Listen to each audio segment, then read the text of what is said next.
fighting back against the left's non-stop attacks on liberty, freedom, and America. This is Don't Tread on Liberty. Jason Davis is on the air. Welcome back to Don't Tread on Liberty. Thank you for being here. Today, we are going to talk about something that we haven't talked about on this program before. It's a little bit different outside the normal topics that we're usually discussing, but I think this is pretty important for liberty and freedom, as well as maybe even your health. So today, I brought in a special guest. He's a complete expert locally here for us in Arizona on 5G. He's got his own medical practice that's Life Unfolds Chiropractic. But he's also the Chief Health Officer for AZ for Safe Tech. Dr. Benjamin Buñuelos is with us. Doc, thanks for coming in. How are you? I'm doing excellent. Thanks for having me. Glad to be here. Thank you. Appreciate it. So I've heard about 5G. I mean, I think I have 4G on my phone, or sometimes it says 5G. But I've seen the commercials, T-Mobile, and they're walking around and, they have the fastest internet ever. And, people kind of know what 5G is, the next generation of technology, but I've also heard some things that are a little bit concerning. And the first thing I want to talk to you about, some of the health concerns that I've read on 5G are pretty disturbing. What is the deal with 5G in our health? How is it going to affect us medically? What is the deal? Well, the main thing is that 5G exposes us to a lot more radiation. 1G, 2G, 3G, 4G all expose us to radiation, but the amount of radiation and the type of radiation is very dangerous to our health. And we have about 20,000 studies going back at least 100 years demonstrating this. 5G uses what's called microwave technology. So on the electromagnetic spectrum, there's X-rays, there's gamma rays, there's visible light, there's sound, there's radio waves. And one of the things in there is microwaves, and microwaves have been studied for, like I said, for over 100 years. The military has actually studied using them as a weapon, as a means of like dispersing people or zapping them with microwaves. And it just so happens that this is the same frequency band that the telecom companies want to use to send a bunch of data around. And so what they're basically trying to do is beam the internet through the air everywhere. But that comes at a price of exposing people to a lot of radiation. So some of the main health effects are sleep disturbances, heart problems, 9 types of cancer. It opens up the blood-brain barrier. It can cause like anxiety problems, sleep disturbances, which I might have already said. And that's just a short list. There's thousands of documented health effects. So basically the main difference between this and what is currently, in common use would be the amount of radiation. Is that right? Yeah. Your typical, let's put it this way, your typical 4G tower is probably about 2 miles from your house, and it's about 250 feet in the air. To do 5G, to beam this much data at people, these towers are being built about 50 feet off the ground and as close to as 50 feet from your house. And they're putting towers about every 300 feet. So there's going to be way more towers. They're going to be way closer to the ground, and they're going to beam way more power. So just the amount that we're getting zapped is just going to increase just dramatically. So I guess my next question is why? Why do they want to do this? People are hungry for data, right? People want broadband. They want internet connectivity, and they want to implement new technologies like self-driving cars, things like that. But they also want to do the greatest asset of the 21st century is data, and being able to transmit this much wirelessly allows them to mine your data so they can surveil you, and they can basically gather your personal information and use it to sell you things, sell the personal information to third parties, and basically you are just a database to be mined to make money. Okay, but so this allows them to do that. Okay, but it seems like we have pretty fast internet now. 4G seems to me to be pretty fast, and they're monitoring us pretty extensively already. Unless you have a de-Googled phone, Google and Apple monitor everything you do because your device has a ID that's associated with your real identity. So I guess I'm just still unclear on why they need the internet across the air everywhere, as you say, when we already have an excellent connected technology matrix. I mean, I don't understand. That's a very good question. Now you lead me right into my next question for you, which is the privacy concerns. So this is where liberty-minded people like me are going to be very interested. So again, they're already mining our data. They're already monitoring our moves. They're already putting contact tracing apps clandestinely on these phones. They're monitoring everywhere you go, everything you do online, all the stuff you buy. Okay, so how is this going to be different? What more can they possibly get using 5G? Well, they can definitely do things like facial recognition software. And what they really want are to implement two things, which is one, the Internet of Things, which is basically everything, whether it's not just a phone, but it's a toaster or a chair or a kitchen appliance or a package you bought on Amazon, has its own RFID chip. So they can literally track everything, okay? Because these people are essentially just control maniacs who want to control everything. And then they want to have an Internet of Bodies where they can basically put a chip in you or have some sort of way of digitally monitoring you. The vaccine passport. Get all your health records. Yeah, vaccine passport is one way. Some people may just voluntarily sign up to be chipped, but they can basically say, oh, we can get all your health records. We can, the network will be able to see if you're sick or see if you're going to get cancer, and then we can deliver drugs to you. So, but it's like, okay, that's my personal health information. You don't need to know that. But they have figured it out in their mind that they're doing a good thing, but it's really just a way to sell you more drugs and more medical interventions. And I have my own opinions on how effective those are. You probably have yours. But it's really a way to just make more money off, commoditize human beings. Okay. So they're basically going to use this in conjunction with the vaccine passport chip that they're developing now to monitor every aspect of human life and control it. The technology is capable of that, and they know they can make money doing it. So that's what they're trying to do. Yeah. Okay.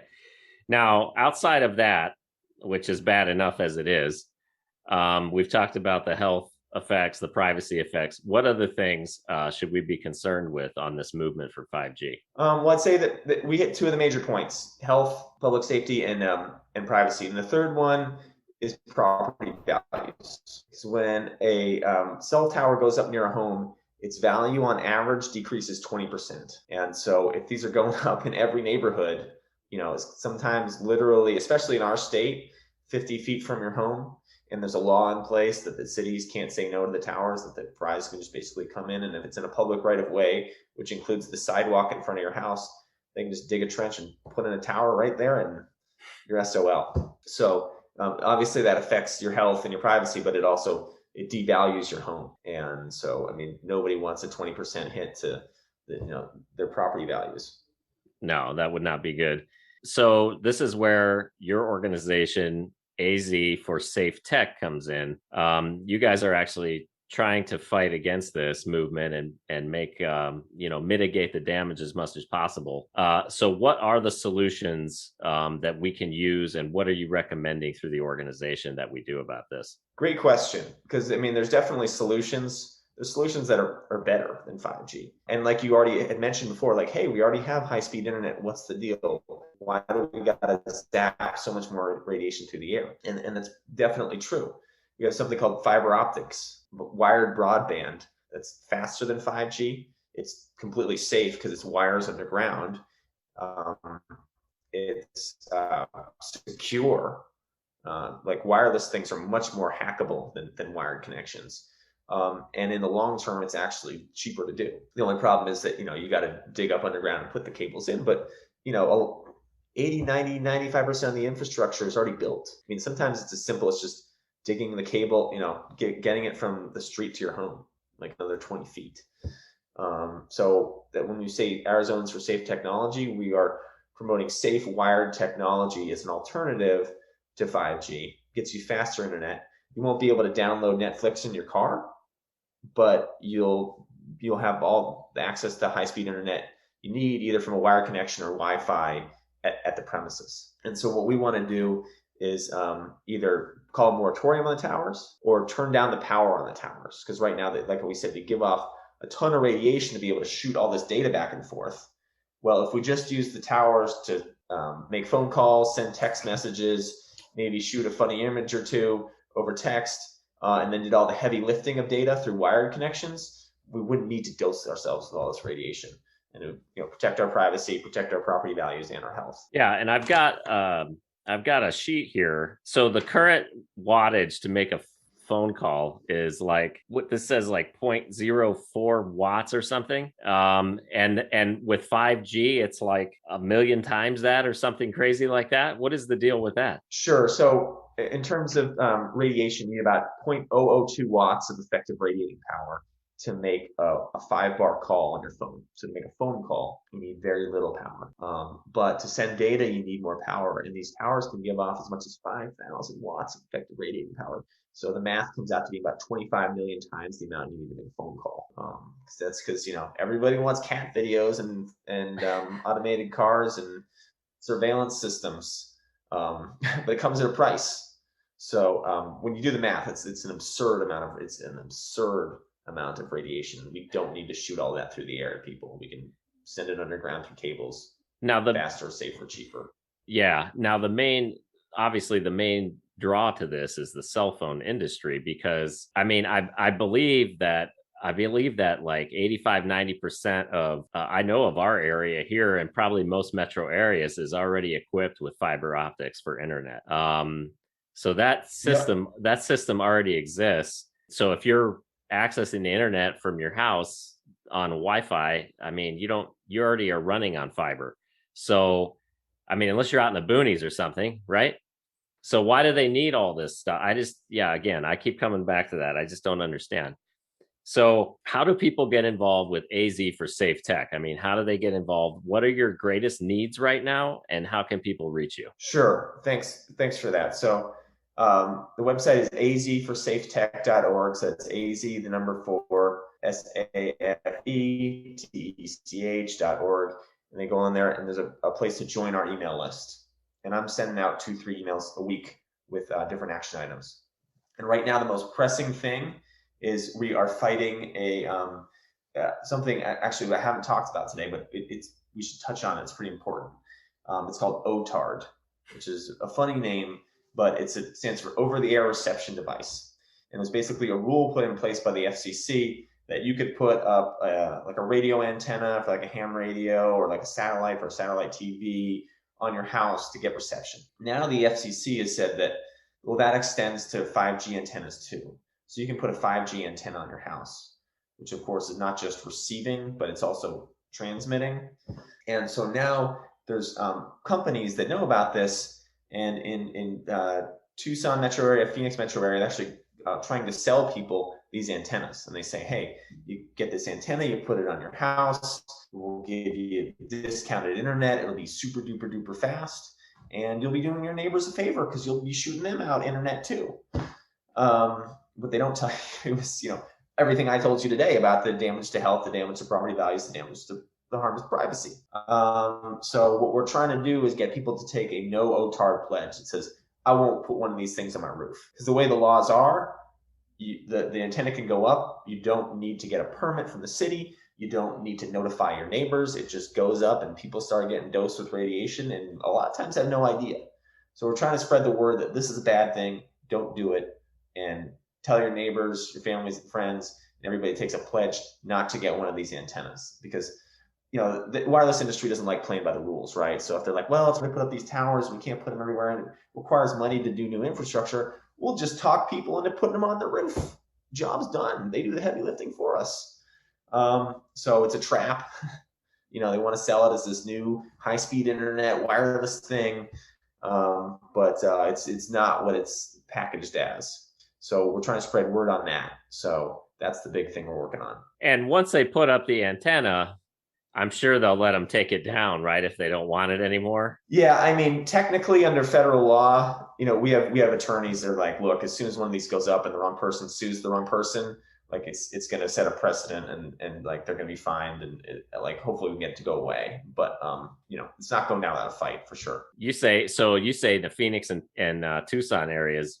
Is this going on like all across the country in metro areas, or is it just here? They're rolling it out here first. Interesting. Arizona is definitely like a sort of a I don't know what you want to call it, but like a guinea pig state in a lot of ways for a lot of this technology that is rolling out here first.